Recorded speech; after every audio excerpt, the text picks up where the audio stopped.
There are so many great pieces of art advice out there as to how to improve your art. For me, this one is a game changer. Creating the same subject with different materials will really test your artistic skills. I'm doing the same subject but with 3 different materials: soft pastels, gouache, and oil pastels. I want to do a series on this, so if you have any ideas as to which 3 materials you want me to try next, drop me a line in the comment section below. So let's go. First, we'll start with soft pastels. I'll give you some tips and tricks. Today, these are my 3 favorite art materials. I've got a few other videos on different tips and techniques, so check them out also. As we go along in this video, I'll definitely be giving you lots of observations. Soft pastels are known for their light, soft, airy kind of texture, which is perfect for creating moods in a drawing.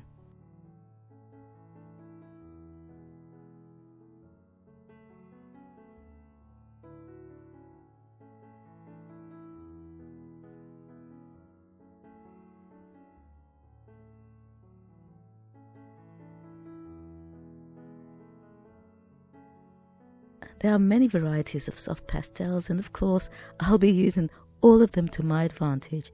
Soft pastel sticks, soft pastel pencils, and of course pan pastels.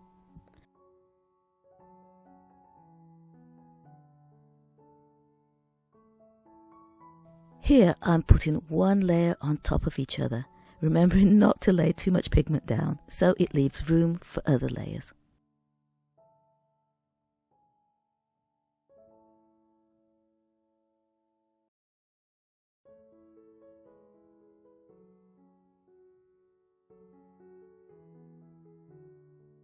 I find I use my soft pastel pencils very often when I create pastel drawings.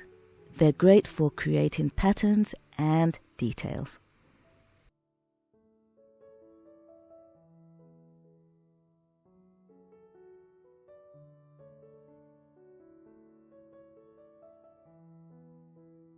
I have quite a few videos on how to use soft pastels, so go ahead and check those out for more details. I'm applying a lot of those techniques in this drawing.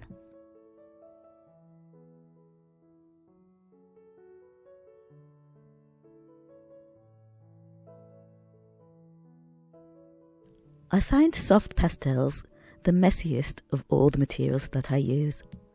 It creates a lot of dust, and I find that I need to spray and fix the artwork maybe once or twice before I complete the drawing, and then again once I've completed it.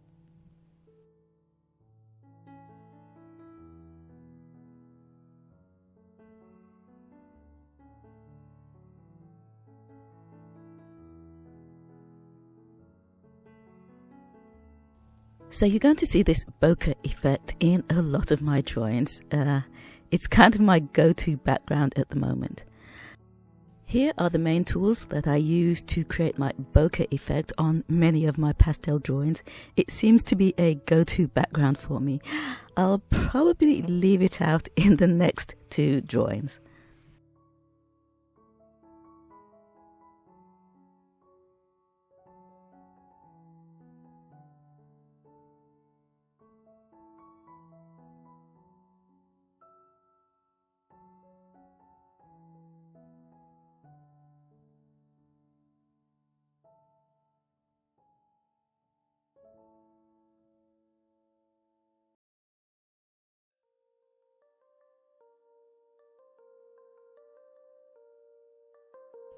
There we have it. Here's the finished piece. Tell me what you think.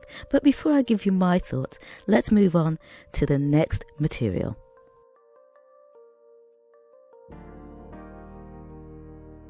Next up, gouache.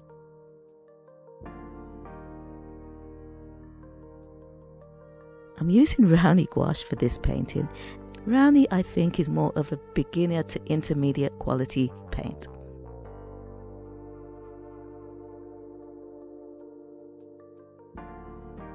When you buy paints of any kind, there are always so many different colours to choose from.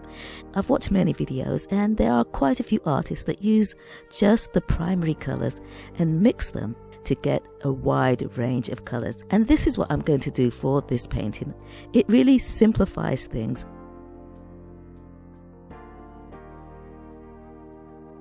Now before I start, I'm going to do a little swatch test.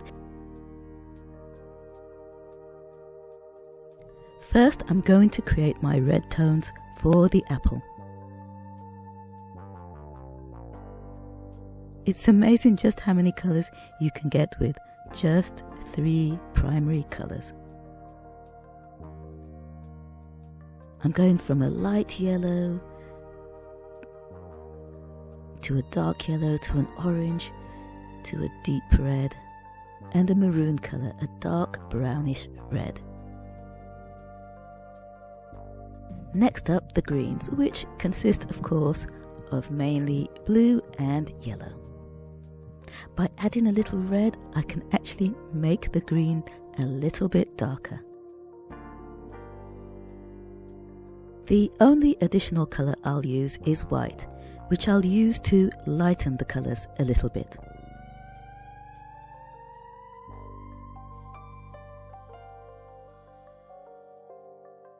Look at that, amazing. Look at the range of colours you can get with just 3 basic colours. Okay, so this is exciting. Let's get started on this. I love this.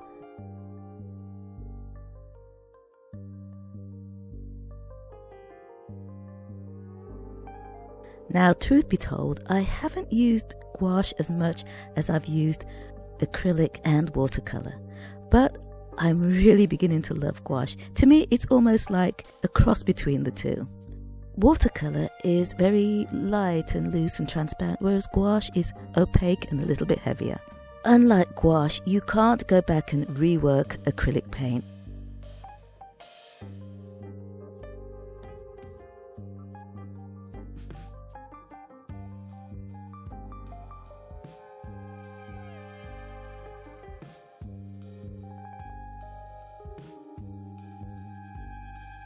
Gouache has lots of merits.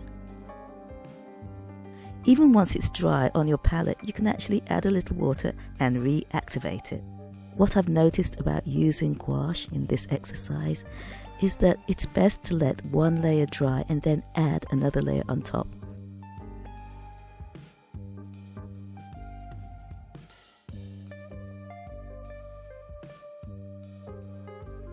Each time I do this drawing in a different material, I learn something new. For the gouache, I learnt that allowing the surface to dry first and then applying another colour works better for me than trying to treat it like oil paint or acrylic, where you try to blend on wet paint. Also, I really enjoyed the beauty of gouache, the fact that I can leave my palette, let it dry and activate the paint again. So, very little wastage.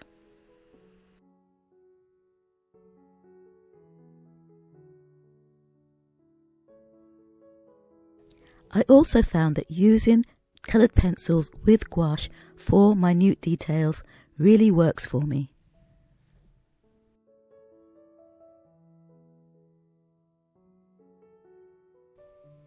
Gouache is definitely a material I'll be using going forward. I'm really loving this result. Next up, oil pastel. It often helps to erase some of your pencil lines so it doesn't show through on the finished drawing.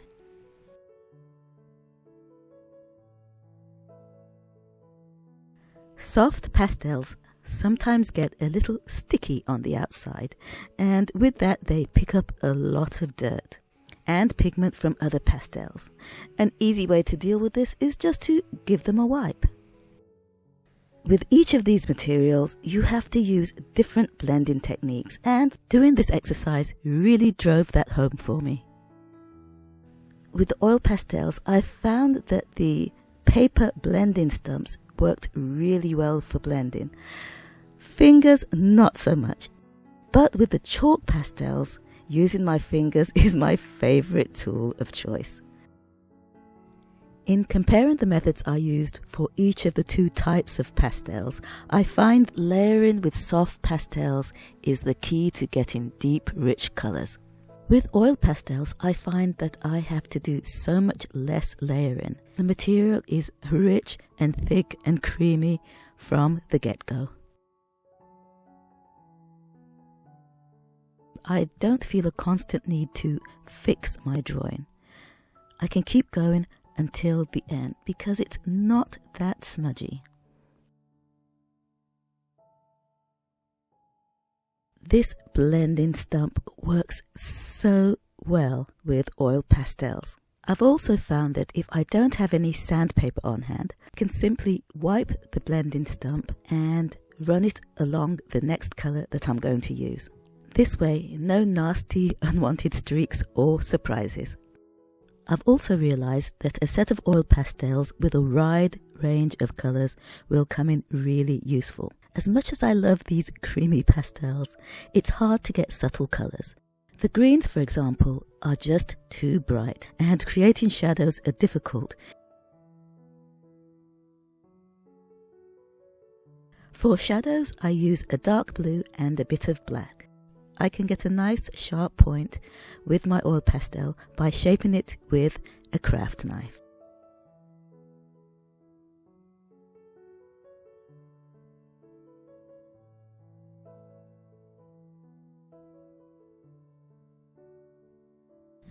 A little tweaking with my blending stump and a few highlights here, and we're almost there.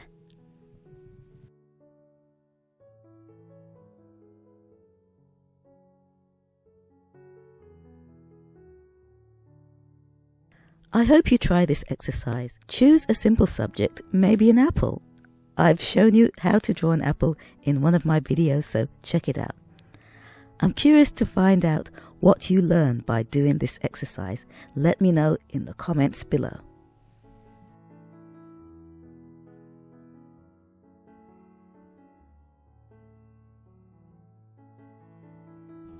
That was a jam-packed session. Doing this exercise is an important way to develop your style, know which materials you like using, and understanding which areas you need to improve on when using each one.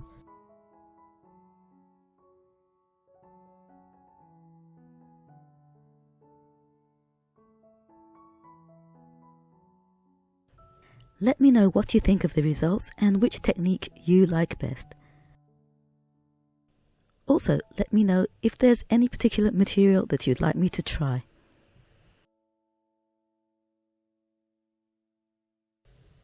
Hope you enjoyed this video.